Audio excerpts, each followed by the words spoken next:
Hi guys, soundBuds here, and today I'm doing a video review on the Anker Liberty Air 2. Now these true wireless earphones can be found for around £100 in the UK and $100 in the US. If you live in these territories or indeed elsewhere, the link in the description below will take you to your localized Amazon store.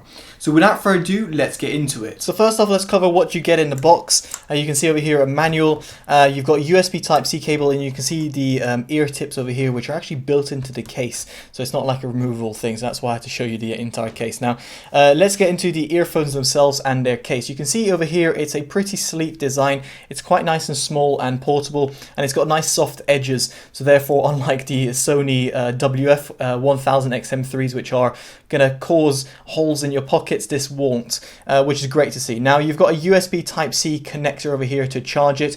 In terms of overall battery life, you get around 28 hours, including the case. The earphones themselves each last 7 hours per charge.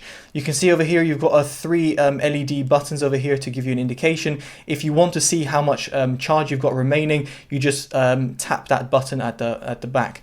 Now let's get the earphones out of their case and let's talk about the design of the earphones. Now what I do find is that they've got a pretty long stem. Now for me, I haven't got exactly a long beard. You probably would have seen me in the video before. I haven't got a very long beard, but even though I've got a little bit of stubble, these stems actually give me microphonics. In other words, they give me cable noise, which is normally accustomed to wired earphones. In this respect, I could hear slight vibrations when it was rubbing against my hair. It seems very, very trivial, but it's just worth bearing in mind because their stem is pretty long in comparison to some of its competitors.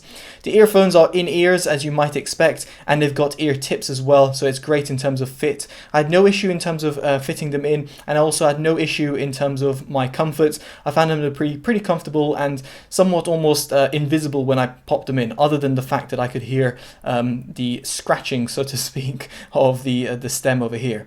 Now, right and left indicator is also pretty easy to see. It's over here. You can see a left and right indicator here. It should be pretty obvious when you pick them up. Now, in terms of controls, what you do get is touch buttons. Now, these can be customized somewhat through the app, which I'll show you in a bit. I do find them to be relatively okay, a little bit not as responsive as in comparison to other touch-sensitive earbuds, but on the whole, I didn't have too many issues with controls. So let's talk about the app. Now, first off, in terms of connectivity, in terms of Bluetooth, they connect over aptX, which is great to see. You've also got AAC support, so if you're on iPhone, you won't have an issue there. I didn't have any problems when it comes to latency, the video lag or video delay or lip sync errors, so I tested it on YouTube, which is pretty notoriously bad as an app when it comes to dealing with certain codecs. And in this respect, the Liberty Air 2 really did work absolutely flawlessly. Now the app itself gives you an indication as to how much charge each earbud has, which is nice to see, and then you've got a button over here at the left which is equalization.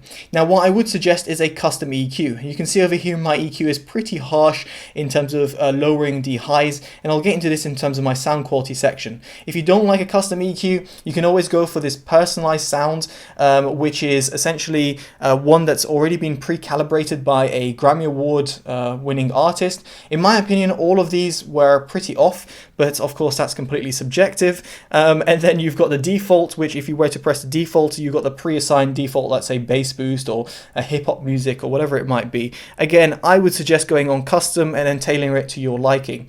You've also got Hear ID, which basically customizes them based on your hearing of your ears. Now, I've commented this in the past of Anker's earphones. I'm really not that impressed by it. It is pretty off in terms of how it analyzes it, and it's somewhat well, not very consistent. What I'm trying to say over here is that your mileage may vary. In my case, I don't use Hear ID. I think it's quite pointless. I would use the custom EQ, as I mentioned before. Now, next up, we go into the control. So over here, you can see where I was talking about the left and right controls. The left one and right one as a double tap can be customized. So in here, you can see I've got next and previous, but you can have the volume or voice assistant, and here the whole 2 seconds. Now, the reason why I was saying about the sensitivity is because with the whole 2 seconds, I press it down and it just does 1 notch. And when it comes to volume, that can be pretty annoying. When you want to hold it down, you want it to continue holding, and therefore it continue reduces its volume. That's not the case with the Liberty Air 2, and I wasn't that impressed with that. So in my case, I just found it a lot easier to adjust the volume over here, but again, that kind of defeats the point of having controls over the ear. You've also got auto pause. In other words, they will automatically pause when the earphones are out of your ear, and when you pop them back in your ear, then they will automatically resume. And finally, through the app, if you go on the top right over here, you can adjust the call effect. So essentially you've got two levels of, not say active noise cancellation, but noise cancellation from the environment around you with different levels. So you can play around with that, and I'll get into call quality in just a bit. Then you can update its firmware, which in my case is on the latest firmware, which is 0.4.26.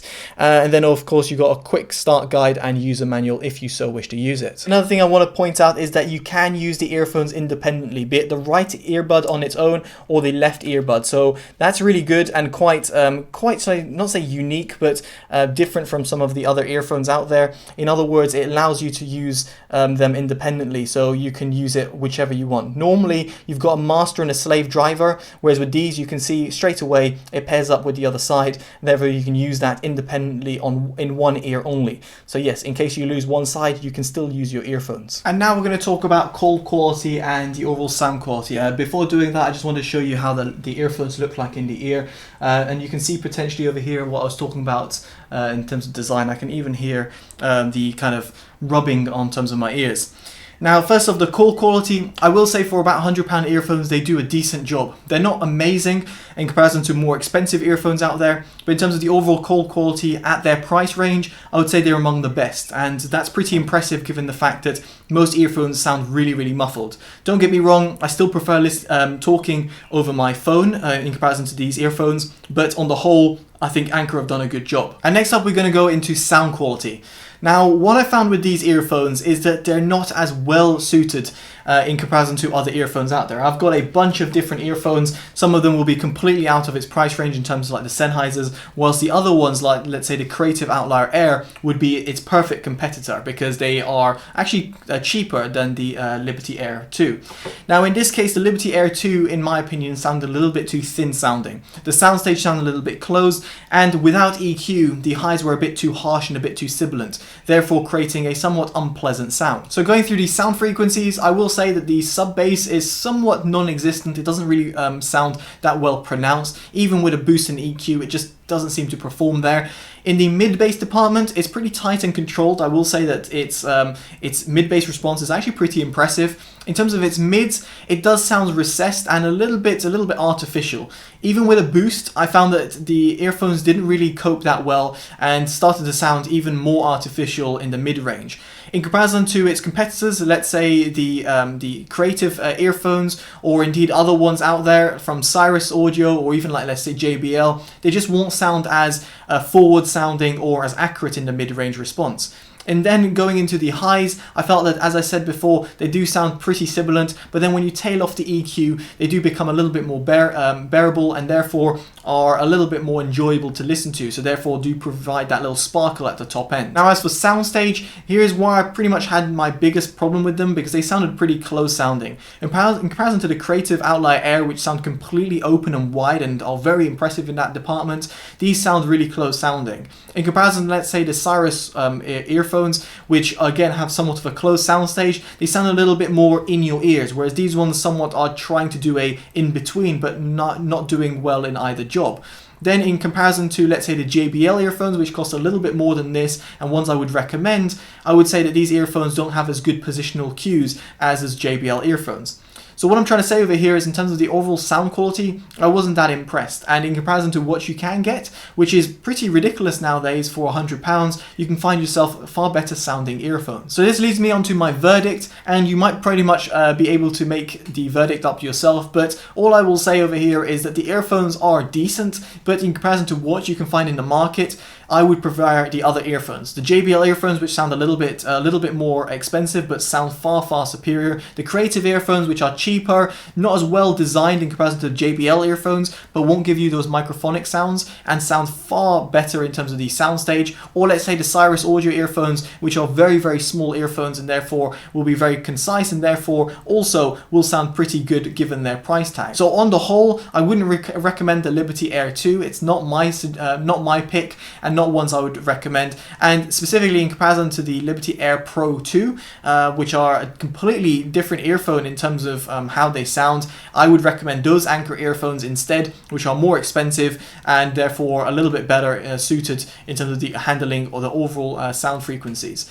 So there we have it, guys. That's been my honest, unbiased review on the Anker Liberty Air 2. Let me know in the comments below what you make of these earphones, or indeed if there are other earphones on the market. I've tested around 50 odd true wireless earphones and heard in excess of 500 different audio related products, and as such I can give you these type of honest reviews. Take care and bye bye.